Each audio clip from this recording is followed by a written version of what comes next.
Let's go! It's time for the talk to you. 'Cause when comes fall, it's all we're gonna do. And all green is always on the sea. And what you're always green to life, singing. So get ready, ready. Get ready, 'cause here they come. All right, welcome aboard, everybody. You can tell by the colors around us. A lot of red, some blue, and some cool logos flipping in the bottom left corner. It is time to talk all things Buffalo Bills. We do it every week with our insider from @Cover1. At least that's their handle, Cover1. It's Anthony Prohaska. What's up, Anthony? How are you? I'm good. How are you?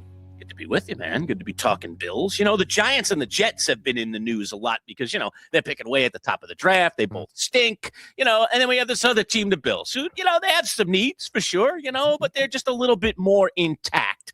So let's kind of piecemeal our way through it with the Buffalo Bills. They don't have a top draft pick. They're picking as usual, somewhere near the bottom of the first round for their first pick. So let's start with the Combine, all right? So the Combine last week just ended. Obviously, like a lot of teams, the Bills had foot soldiers, dare I say, people on the ground looking at the Combine athletes. What is it that the Bills might have been looking for here at the Combine?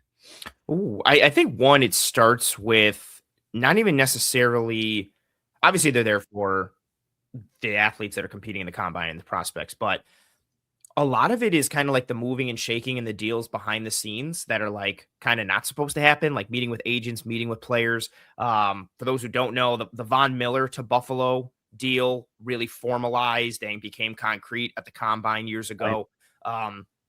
So they use it for a lot of those purposes as well. Brandon Beane's talked about it, right? An opportunity for people in the organization to network and grow themselves personally. But a lot of it is, you're seeing these guys compete on the field and go through drills, which is important. But a lot of it is the off the field or the off the, competition stuff where it's you're meeting with players in the hotel, seeing who they are, what their personalities like, what their characters like. And then you're also meeting with agents, you're meeting with NFL players, you're trying to kind of like work out some deals there, even though you're quote unquote maybe not supposed to. So I think a lot of it is just getting to know the players from a college perspective and even from an NFL perspective, and really starting to formalize their draft plans, which start with their free agency plans, like a lot of teams. But the Bills are very known for, especially under Brandon Beane, he doesn't like to go into the draft having like, okay, well, we got to get this. We got to get that. We need this player. He likes to kind of smooth over as many of the cracks as he can. He might not be able to fill them completely or fill them tremendously, but he likes to fill as many of the cracks as he can, so that way he can stay with the best player available model come draft time. I mean, like anyone, I'm sure you were taking a peek at the Combine. Anybody blow your mind? Anybody go, ooh, that's an interesting prospect there? Kenyon Sadiq. Yeah, he's a freak. Tight end from Oregon. Ooh. Yeah, like he was so athletic during the season. Then he was banged up and wasn't able to like stay on the field. And when he was still playing hurt. But watching him, like I never thought another tight end would beat Vernon Davis's 40 time from all those years ago. Like I just never thought that was going to be a thing. And then Sadiq did that. Brennan Thompson, the wide receiver from Mississippi State, who just blew everyone away with his 40 time, which I expected because on tape he looks really fast. Yeah. And then I actually kind of too like from a non-fun perspective, like all the players that kind of opt out now or don't do all the drills, like there was only 6 guys that competed in everything and did everything. Like it's really kind of changed a lot now, how guys train for each drill, train for each thing, don't run certain things, will only do certain things and participate in others. So yeah, I really kind of just gravitate towards who's super fast, because the 40 is still the 40. And then some little things like change of direction and movement skills and all that. I know a lot of people are a fan of Dylan Thieneman, the safety from Oregon and previously of Purdue, who had a really good combine, mainly because of his 40 time.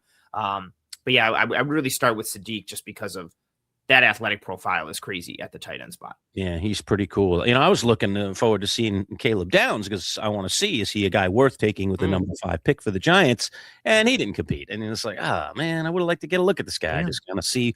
And then there's all about, some reports of maybe he has like a degenerative ACL issue, or like all these like weird kind of rumblings about his knee and his health. And I hope he falls to pick 26. Mm. I would take him in Buffalo. I don't know. That's not happening. That's not. Easy there. You're going to have to trade up. You want to get yourself some Caleb Downs. I'll tell you that much. All right. So Combine's over, and the next piece was just a couple of days ago, and that is people making decisions about the franchise tags or the, or what you're going to do with those players that could go into free agency that perhaps you don't want to go into free agency. So the Bills did not, right, use anybody with franchise tag. But who are the players that the Bills, before Monday is the start of free agency, all right? Before Monday happens, who are the Bills looking to perhaps keep on their roster, and are they going to be able to do it? I think it starts with the offensive line. I think it starts with Connor McGovern and David Edwards. And, each of those guys know what the Bills are willing to do from a financial perspective in terms of term and in terms of money. And the Bills have operated similarly with, their kind of internal free agents who are pending and going to the market. Like Cole Beasley was one that they spoke pretty outwardly about years ago, where it was like, hey, here's what we can give you. Here's what we can do. If you don't like it, no worries. Go to the market, see what you can get on the market. If the market is close to what we're doing, come back, let us know. If the market isn't good or what you like, you know what our offer is. Come back, let us know type of deal. I think it starts with McGovern and Edwards just because that offensive line has been tremendously important to the Bills, like it is for most teams. But even more so now with Aaron Kromer being gone, like you've lost your run game coordinator and the guy who ran that entire part of the offense, and a guy who also ran the offensive line and did a tremendous job raising the floors and ceilings of the players on the offensive line. So Cromer's gone. You got a new O-line coach in. Austin Goon, guy who studied under Cromer with them, was with the Bills past couple of years, is still there. But Cromer's gone. Two of your starters are gone on the offensive line right now as of now. David Edwards is super smart at left guard and would help Deion Dawkins all the time. Does Dawkins play dip a little bit if Edwards isn't there?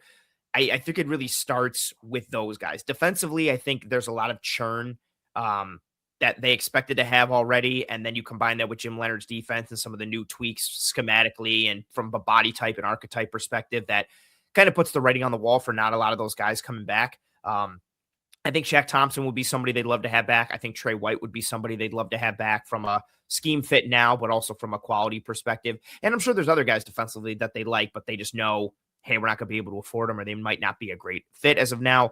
So I would think, Trey and Shaq on the defensive side, but really Connor McGovern and David Edwards offensively. Isn't that amazing the way that Tre'Davious White has basically got himself back into the good graces of Buffalo Bills fans? I mean, he became a necessary commodity at the end of that season. You're like, hope White's going to play, holy crow. I mean, this was a guy that was an afterthought. Unbelievable. Yeah, he was. I remember talking about him in camp because he looked good during camp, like legitimately good. He had burst, his feet looked good, his lower body looked good, the transitions. Like he did not look like a guy who, one, had a lot of mileage on the tires, or two, had destroyed his Achilles and destroyed his ACL. Like he didn't look like that at all. And I kind of got met with a lot of flack of people being like, oh, of course you got to talk up this guy. Like he's washed, blah, blah, blah. And then it was all like, let's get Max Hairston, play Max Hairston. Then he gets hurt. And Trey played well the whole year, but even during the early part of the year, anytime he would get beat, he could get beat once and have 9 pass breakups, the other 10 opportunities. And everybody would just focus on the one and be like, see, told you, like he's washed, blah, blah, blah. But yeah, as the season went on, people really started to appreciate him more. I think he had a strong season from start to finish. Just everything that he was able to do, whether he platooned a bit when Max came back or held down that corner 2 spot when Hairston was out. They were blitzing him off the edge. They were run blitzing with him, and he was making tackles in the backfield. Yeah, he really had a strong resurgence, which was awesome to see. This is a dude who is beloved in Buffalo by the fan base and by the organization, and not even from like a off the field perspective. This is a dude who was an all-pro corner and was awesome. And the only reason he kind of stopped is because he had 2 devastating injuries. So it was awesome to see him kind of find himself a little bit more with the team. And I mean, he goes out for 1 play against Denver, and Dane Jackson gets beat on a little double move by Marvin Mims for a touchdown. And who knows, maybe if Trey White's in there, that play doesn't happen. To your point, he ended up proving to be very, very important for them down the stretch. This is the Manchild Show with Boy Green Digital at MC Show Digital. We are presented by Northeast Roofing Professionals. You see their lovely logo right up there. And today's video is brought to you by our friends at Bayberry Automotive. We'll hear from them in just a little bit. It's Anthony Prohaska of Cover One, breaking down all things Buffalo Bills. Hey, Connor McGovern, you mentioned him earlier in that offensive line. One of the things that the Bills have to settle. McGovern basically saying, I think it's all over and done here with the Bills because I haven't heard a peep from Brandon Beane. What do you make of that? That they're, it's so interesting to me when there are clear guys out there that that the team wants to settle up with one way or the other, either saying we want to keep you and let's try and get down here at the table and get this thing done so that you don't make it all the way to free agency, all right? Or we're just done with you, we're not going to re-sign you, so, pack your bags and, figure out what your next home is. And yet we get the silent treatment. I don't get it. So what do you think is going on here? I mean, is this just a case of he's not a priority, or do you agree with McGovern that it's over and done? I think the bigger piece for me was like the note in that story of him thinking that like it was over and done, or that kind of being reported. I don't think the radio silence is anything crazy because it largely is just how Beane and the Bills have operated, not necessarily in a bad way, but their exit interview or the end of the season, or could have been mid-season negotiations, depending on like how things escalated or didn't from a financial perspective. I'm confident that when Connor McGovern left the Bills before this season, he knew what their final offer was. These are the years. This is the money. Go out, test the market. And so I don't expect the Bills to call him and be like, hey, how's the open market going for you? How does our offer look? Right. Is it still good? I think he knows where the Bills stand. I don't think they're going to call and check in regularly, largely because I don't think their offer is going to change. They know what levers they can pull financially with the cap to make some space. They know what they can afford for McGovern, Edwards, new free agents, guys that they want to return. So I don't expect anything to change too much there. Again, maybe if McGovern comes back and he's like, hey, so-and-so offered me $2 more million per year versus what you guys gave. If you guys can bump me up $1 more million or come close to that, I'll stay in Buffalo. So maybe there's some wiggle room there, but I don't expect them to check in regularly. Like their offer is what their offer is. And I expect, McGovern or his agent will come back and let them know what the market has yielded. And if they can dance with that, cool. And if they can't, then, he's got to do what's best for him. Manchild Show with Boy Green Digital at MC Show Digital. Anthony, let's take 30 seconds, learn a little bit more about our friends at Bayberry Automotive. When we come back, let's talk about some of the free agents out there that the Bills might be taking a look at. Is it going to be tasty, or is it going to be a quiet market for Buffalo? We will talk about that when we return. Stick around. Manchild Show with Boy Green Digital. Integrity is a word that some people just throw around in life. But at Bayberry Automotive, integrity is everything. Integrity of their mechanics, who are all experienced and certified. Integrity in the work they perform, with nothing but 5-star reviews from satisfied customers on Google. Integrity that goes along with family. A family-run business that treats you like one of their own. Integrity in everything. Bayberry Automotive. BayberryAutomotive.com. Located on Route 57 across from Bayberry Plaza, the premier choice for auto repair in Liverpool. Finding the right local roofing company can be tricky. You don't want to hire the wrong roofers, or you could end up spending a fortune on repairs. The pros at Northeast Roofing Professionals can ensure your home is protected by a strong and sturdy roof. Locally owned and operated, over 30 years experience, free estimates, and competitively priced. Don't settle for an inexperienced roofing contractor. Turn to Northeast Roofing Professionals. Discounts for military and first responders. Reach out and let them put a sturdy roof over your head. NERPCNY.com. NERPCNY.com. All right, we are back talking all things Buffalo Bills. It's Anthony Prohaska with Cover One, talking with the man-child here today. Let's talk free agency, Anthony. It will get started in earnest on Monday. What is it that the Bills are hunting for here? Oh, boy. Kind of a lot. What team isn't hunting for a lot these days? I feel like it starts with the defense, again, just because of that churn. And even if Sean McDermott and everybody stayed defensively, like we've talked about here on the show, like they still needed to add a lot of bodies. There were a lot of guys that were going to be UFAs this season. Shaq Thompson, Joey Bosa, AJ Epinesa, Larry Ogunjobi, Matt Milano, Trey White, DeMar Hamlin. There's a lot of guys like inside Daquan Jones. I literally could like keep going on. There's a lot of guys that were just going to be gone. There's a lot of snaps that had to be filled, even if everything stayed the same. But on top of that, now you've got a new defensive coordinator, new philosophy, new identity, new scheme, new structure, right? So I think it starts defensively. and seeing how many new guys they can bring in to maximize what Jim Leonhard wants to do. I think he's such a quality mind defensively that even if everybody came back and returned and stayed the same, even though the fit isn't great, I think he would maximize what every guy can do. And I think he's a good enough defensive coordinator to get the defense to play at a high floor type of level. But to maximize what he wants to do, to raise the ceiling and push everything further, you need to get the right body types, especially up front, right? The right type of linebackers who give you versatility to play off ball and inside and come downhill and stop the run, but who can also line up as the end man on the line of scrimmage in an odd front, or line up at edge in a 4-down front in your sub package stuff and rush against a tackle legitimately. So somebody like a Leo Chenal, somebody like a Caden Ellis. And then you start again staying up front. Like, is Deion Walker going to be your full-time nose? I don't think he should be. So, okay, do you grab a nose? There's plenty of those guys on the market. Do you get a Roy Lopez? Do you get a Kyrus Tonga? Do you maybe get 2 of those guys and then move Deion Walker to play 4-eye or something else along the defensive line? Or do you have Walker in a rotation with a Lopez or a Tonga, and then you go out and you get a David Onyemata or Sebastian Joseph Day? Or do you pay big bucks for John Franklin Myers and try and get him to be a focal point? Then you're still needing some answers at edge. Greg Rousseau is still more of a Robin than he is a Batman as a pass rusher. So can you get him a Batman? That's tough. That usually costs money. So can you get another Robin? Can you get, for Batman fans, can you get yourself a Nightwing and kind of cobble that group together a little bit? Do you look at somebody like Boye Mafe, whose skill set would be great, the juice and the explosion, but how much is he going to cost? Is he going to push you too high there? You need a starting safety. The draft is loaded with safeties. Does that help push the market down for some of these starters who are available, like Kobe Bryant, Jalen Thompson? Do you get someone even more affordable, like a Reed Blankenship from Philly, to pair with Cole Bishop and get that fit right? And then offensively, it's really, okay, what's happening with McGovern and Edwards? Are the answers already in-house with Alec Anderson and or Cedric Van Pran-Granger? Do you need a new starting center? Do you need a starting guard? If you already have the starters in-house, are you just adding depth? Are you trying to grab a starter like Isaac Seumalo, guard from Pittsburgh, who played with the new Bills offensive line coach, who was the offensive line coach in Pittsburgh? Do you grab one of the centers that just got released and kind of fill that void that way? And then receiver, which I'm sure everyone is aware of at this point, but the receiver market is rough. Like, the free agents at the top of the list have significant questions.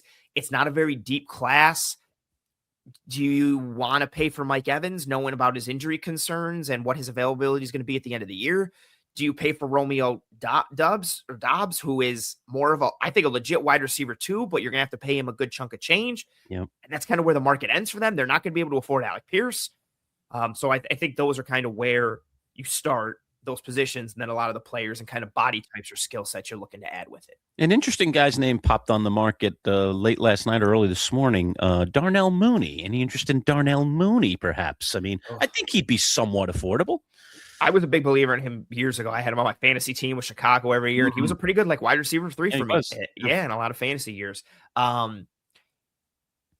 For a lot of the wide receivers, it's going to come down to cost. I don't want to have, if I'm the Bills, or even just me as a person who wants this roster to be as good as it is, I don't want another Josh Palmer situation where, and what I mean by that is the market dictates what you have to pay guys, right? Like, they had to pay Palmer around $10 million average annual value. I thought that was too much for him, but the Rams also paid Tutu Atwell 1 year, $10 million.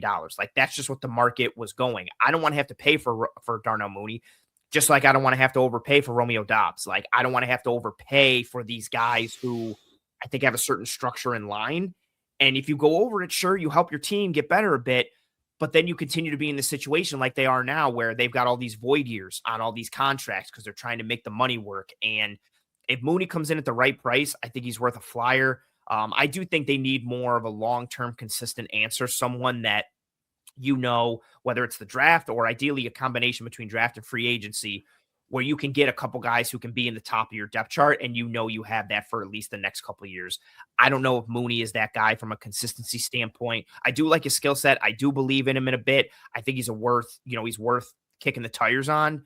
But if he's approaching anywhere near double-digit average annual value, which I think he likely is, I think that's too much for what the Bills need at that spot and need elsewhere. And this is a pretty conventional. I was just taking a peek real quick online. This is a pretty conventional draft for the Bills in the sense that they have all their picks, right? 1 through 7. Any weird things? A trade here? They moved up over there, or is it pretty much just their picks 1 through 7? Pretty clean. Yeah, pretty standard.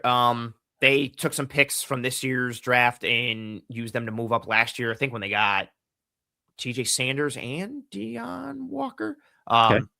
But yeah, usually they have like 8 to 10 picks, and sometimes it's like, oh, they have 2 fourths but no third, or they have 3 fifths and only 1 fourth. It's like things like that. But yeah, this year it's more kind of your standard flavor where they've got their picks. It's pretty standard. They don't have a ton of draft capital. They don't have a ton of financial capital. That's what again makes so much of like the retooling and the transition and the churn that they have to go through somewhat kind of like trying to thread a needle because they don't have a lot of leeway financially or even from a draft capital standpoint. Yeah, I'm just looking at it at their so their picks number wise, 26 in the first round. Hey, how do you like that Boston kid from Washington, the wide receiver? Would the Bills go there again at wide receiver in round 1? I think they would for the right player. Boston is interesting to me. I don't love him, but I also don't dislike him. I think he's more of a second round guy, which again makes sense. Usually in the back end of the first round, you're getting round 2 guys. I think his upside is that he can be like a traditional X receiver, your prototypical guy, and the Bills need that. The Bills need a true X. What's nice with Boston is he can also line up in the slot a little bit. You can move him a little bit. He can do some Z type of stuff. He's a very willing blocker, really good blocks downfield against corners, but also some stuff around the line. Like he'll crack some edges and knock them to the ground. And he's got a good release package, but for his size, he's like 6'4", 218 pounds, something around there. I don't think he plays to his size. You'll get some corners who will get up and press him and jam him, and he'll struggle to get off that jam a little bit, or he'll struggle to detach when guys attach to him and try to ride him through his stem, which I'd like to see more of. I'd like to see better performance there considering how big he is. So I think he's a bigger bodied X type of receiver who doesn't necessarily play to the bigger body and frame that he has. But then he also doesn't have the long speed to just run by guys and blow by guys. He's not running away from anybody. He's not running past guys, but he has really good hands. He's got some technical savvy to him. So I don't hate him. I don't love him. I wouldn't be distraught if they took him at 26.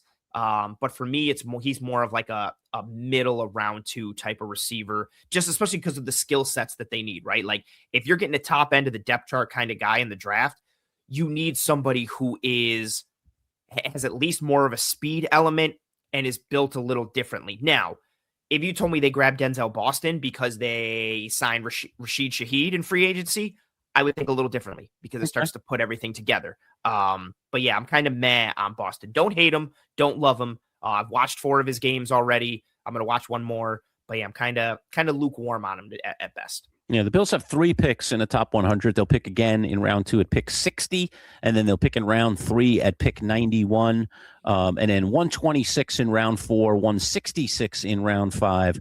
And then they do not have a round 6 pick, but they have 2 picks in round 7, pick 220, and then they'll finish their draft up with 228. Although you never know, trades can be made and things can be acquired these days. The amazing thing to me these days about the NFL, Anthony, is how active free agency has become, how much more frequently trades are now made. Teams are actually more flexible to make trades, especially when it comes to trying to put themselves in a different financial stratus, and try and change up the financial plan a little bit. So I think for all of those reasons, it's really fascinating what can now happen in the draft and what can even happen pre-draft and free agency. Yeah, 1,000%. I mean, even look at what we saw recently with Trent McDuffie, all-pro corner, big game player, a huge reason why the Chiefs have won Super Bowls. It hasn't even just been, it's Mahomes and Andy Reid and Chris Jones. McDuffie's been huge. Inside, outside versatility, legit all-pro corner. And the Chiefs trade him to the Rams. I think that speaks to what teams have to do financially and how they use free agency in this time of year. And you look at a team like the Chiefs, it's like, well, they've been able to develop some corners. Maybe they don't want to pay a corner. They didn't pay L'Jarius Sneed. They traded him, or he left via free agency, Shavarius Ward type of deal. Now they trade McDuffie. Do they just believe they have the answers in the pipeline and they have the formula to churn out guys there and they don't have to pay them? But I think that's a really good example of the type of moves, that we're seeing now, where you are seeing big name guys get cut. Stephon Diggs, depending on how big of a name you think he might be, he was pretty integral to what the Pats did last year. Yeah. He gets released because his cap hit was going to be huge this year. The way a lot of these contracts are structured now, it gives teams natural outs after year 2, year 3. Sometimes and that's why you'll see the deal where like, oh, they signed a 4-year, $60 million deal. And you're like, for that guy, that's crazy. It's like, yeah, but there's an out after year 1 or year 2. So it's really more of like a 2-year, $24 million deal or something like that. And kind of how they finagle with the numbers. But I think it definitely makes it more exciting and more interesting. We've already started to see it. We'll see it through this weekend, through Monday. Teams who are going to release guys, teams who are trying to trade guys. It definitely makes for a more active structure. And a lot of it starts just with the salary cap and how teams are layering and structuring deals nowadays.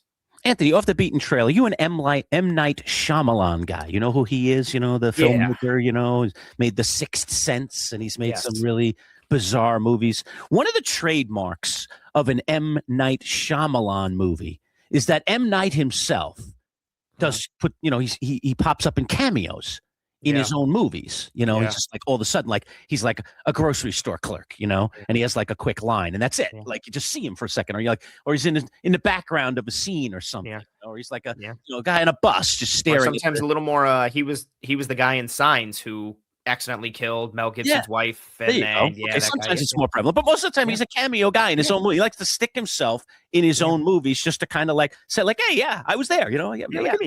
Look at this. I was in there, and we're getting one today. M. Night Shyamalan has joined us. Like, oh, it's Boy Green. Hello, Boy Green. How are you? Just messing with you, Boy Green. Boy Green is running a little late this morning. He's got a show in the morning, man. That thing was going crazy. He's on that Keon Coleman timeline. Yeah, better late than never anyway. I know you're dying, Boy Green, to ask about the Deion Dawkins, Logan Paul thing, so we haven't chatted about that yet. So I'll hold on to that one for you. Sure. Let me ask one more kind of related to the Bills question, Anthony. There have been some rumors out there about my Giants perhaps acquiring Tremaine Edmonds. And I remember when he was drafted by the Bills, but I was telling Boy Green the other day when we were talking about this on air, I've kind of lost my focus on what Tremaine Edmonds has been up to and how good a player he's been in recent years. I remember I loved him when the Bills drafted him. I thought he was going to be a monster. He did have some pretty solid years with the Bills, but I don't know that he ever lived up at least to my expectations because I just thought he could be an absolute beast. But he was a very good player. He's, gone away from the Bills for several years now. Is he a player that you know much about these days, and is he a guy that you think would be a good fit with my Giants? Yeah, I do think he would be a good fit for the Giants. I think he's someone who, it's funny, kind of how you described him is what really led to a lot of frustrations in Buffalo for him with the fan base, because he gets drafted at I don't even remember his age now because all the jokes, it was always for years, it was like, oh, like Tremaine Edmonds is like, he's in his 3rd year in the league and he's still younger than like 80% of the new draft class coming in and so on and so forth, because he was drafted like 19 years old or whatever it was. I think the problem with Tremaine Edmonds was his size, his frame, his athleticism, his youth. Everybody thought, well, this guy's going to be the best linebacker in the league. Like, he's coming into the league like this young. He's built like a pterodactyl. He can run. He can fly. This is awesome. And he just hasn't been that. But he's still been a very good player. He's been an effective player. I thought he was good with the Bills. I thought he was good with the Bears. He started to make more splash plays with the Bears. I think he can be used more in a defense that can kind of tap into his skill set, because he can do a bunch of things. You can rush him a little bit. You can drop him into coverage. You can have him man up a little bit. I don't think he plays as physical as anybody wants him to, considering how big he is, but he's a real long, rangy athlete. It's actually even funny. I was watching Kevin Byard, the safety for the Bears, last week and doing some tape study. And so I was keeping my eye on Tremaine Edmonds every once in a while. And I was watching a game against the Saints. And Rashid Shaheed, who everybody and their mother knows, he can fly. He's one of the fastest dudes in the NFL. He runs an over route on a play action play. Edmonds steps up on the right side of the defense, sees that it's play action. He robots, so he looks over, he reads over his back, sees Shaheed, matches him, and he runs with Rashid Shaheed, who's at top speed. He carries him from the middle of the field all the way to the sideline on this deep over. And there's not a lot of linebackers who can do that. There was a rep I remember in Buffalo when they were playing the Chiefs when Mecole Hardman was in his prime and him and Tyreek Hill were like the two fastest dudes. He carries Mecole Hardman on like a 40-yard post downfield. Like, he's a freak. Like, he's a pterodactyl with his wingspan, but he runs so well. I think his biggest problem is everybody set the ceiling so high for him, and it's hard to reach that ceiling, right? Like, it's hard to be like, yeah, this guy's going to be an all-pro every year and be one of the best ever. Like, that's a super hard ceiling. And just because you don't reach that doesn't mean you're a bad player. I thought he got overpaid with Chicago, which I think is why they're kind of letting him test some things out now. But I still think he's a good player, an effective player. And I would add him to your Giants, especially in the wake of, Bobby Okereke, maybe, Right. We leaving need the team. some people. We need some linebackers, Anthony. We don't have much in that department right now. Anthony, you've always been honest with me, so I'm gonna need your honesty, real quick here on this subject matter. I've been dabbling in jersey swaps, like doing that for a player. So I'm gonna throw one up here, and you tell me how good of a job I did. Okay, so try to close your eyes and envision this. I know exactly where this is going. So I just finished this jersey swap. Stephon Diggs. What could you envision him on the Buffalo Bills? I heard they're looking for a receiver. So you put Stephon Diggs into Tyrell Shavers as 14 there. Yeah, exactly. You like what I did there? Yeah, his head on really this body. Clean. Yeah, looks really clean. Thank you. Yeah, it's hard to picture it because I just don't know what he would look like in Bills blue. Yeah. It's a Ryan Fitzpatrick jersey or what is going on? Oh, that's good. Okay, Good one. Sammy Watkins? Yeah, he was 14, wasn't he? Right? Yeah, I'm pretty sure. Now I got to double check that, but I was pretty sure. Did Sammy wear 14? The biggest thing I remember about Sammy Watkins is him hurting his foot, but then going to Disney World and Bills fans giving him hell for it, and then him calling Bills fans losers and saying that he's just going to live his life. He did wear 14, so there you go. He did wear 14. Okay, there we He go. was going to be a great player too, Sammy Watkins. I mean, he just didn't have the right head on his shoulders. Oh, good in college. Didn't have the right head on his shoulders. Anyway, yes, I think Diggs. I personally, I had no problem with him when he left. I thought he got a lot of flack from the fan base, and I understood why. Dude is just super competitive. He wants to win. I thought he did what plenty of regular people do in their life all the time, right? You have a job. You think there's a better job opportunity for you elsewhere. It might be because of the money. It might be because of the quality of work. It might be the bosses. It might be whatever. People look to go to different jobs all the time. Stephon Diggs did that, right? He didn't think the job that he had with the Bills was the best fit for him or where he wanted to go. So he looked elsewhere and he went elsewhere. I thought how everybody dragged him through the mud at the end of his Bills tenure about how he wasn't good anymore and wasn't effective anymore. I disagreed with that. He was good with Houston before he tore his ACL, and he was good with the Patriots this year as well. I don't think he's the wide receiver 1 that he was. I still think he can be a 2. I still think he's a good separator. I think there's maybe a little, not too much bad blood, but I think just too much muddiness from a drama perspective to maybe see this coming back. I also don't know if he can be a consistent top of the depth chart guy in the way that they need. I think they need some size and a true X. And I also think they need speed, and that could be in the same guy, right? Or it could be, one in one, and you add 2 guys at the top of your depth chart. I wouldn't be opposed to Diggs, but the way the Bills wide receiver room is currently built, I don't love it just because of the skill sets and the body types they have currently. Let's pour one more out real quickly. Chase Claypool, another one of the 1-4 legends in Buffalo. Chase there you Claypool. go. Chase Claypool. Yeah, nice. Notre Dame fame. What a there you go. Man, Golden number, baby. I could not stand Chase Claypool. Well, I told you we'd end it on a fun note, Anthony. So things did get interesting when Deion Dawkins challenged WWE superstar Logan Paul to a fight. This came amid Paul's public rift with NFL legend Tom Brady when Paul offered up $1 million to any NFL player who could take him down. Give me your thoughts on this. Did the Bills want to see this, Deion against Logan Paul? I don't know if the Bills want to see it. The Bills probably don't. But, I mean, Deion would crush Logan Paul, which I would love to see that. I think, I'm not trying to get into too much, but I think the Paul brothers are garbage human beings. So I would love to watch them just get pounded into oblivion in any way, shape, or form. But it's just like his brother, the boxer, like, everything is staged. Everything is for show. Like this whole thing of they're trying to him Logan with Tom Brady and all this stuff. They're just trying to promote that flag football game and do whatever. But yeah, push came to shove in a real fight. I think he'd get stomped just like his brother got stomped when he finally fought a real boxer and couldn't actually do anything in the ring. But yeah, I would love to watch Deion Dawkins pound him into oblivion. I will tell you, I will say this. So I am a big wrestling fan. He's tremendous. He's been tremendous. Like, see, you gave the exact flowers because when he decided to come in, and if you're a wrestling fan of any era, you know that there have been Mike Tyson. There's been that have come in for brief stints, for matches, for all kinds of things. And there's been all kinds of celebrity crossover. When Logan Paul, and I knew his reputation, I'm like, ugh, God. Like, I'm a wrestler. I don't want to see this. And he surprised the bleep out of me. His athleticism, and now he's a full-time WWE performer. Yeah. He has surprised me like nobody's business. He's doing moves I've never seen before. And I'm like, wow, he's taking it seriously. And I give my kudos to him. Now, I don't know about a boxing fight or whatever with Deion Dawkins. Not sure how I feel about that. But in overall, I will give my flowers to Logan Paul. Super impressive, athletically gifted, obviously. Tip of the cap. Yeah, absolutely. Watching him hit like shooting star presses, and they're clean, they're fluid. What spot was it where I think it was him and Ricochet, right? Where they met, Royal Rumble. Yeah, coast to coast, rope to rope. Met in the middle, which was crazy. He's charismatic. A couple of the elbow drop spots off the turnbuckle, the guys on the announce table. Yes. He's super athletic and he's done really well. Again, kudos to him. But and I think that's I think he just falls in line with a lot of professional athletes or even wrestlers at times where it's like, man, this person's great at what they do in their job, but then as a person, they're maybe not so great.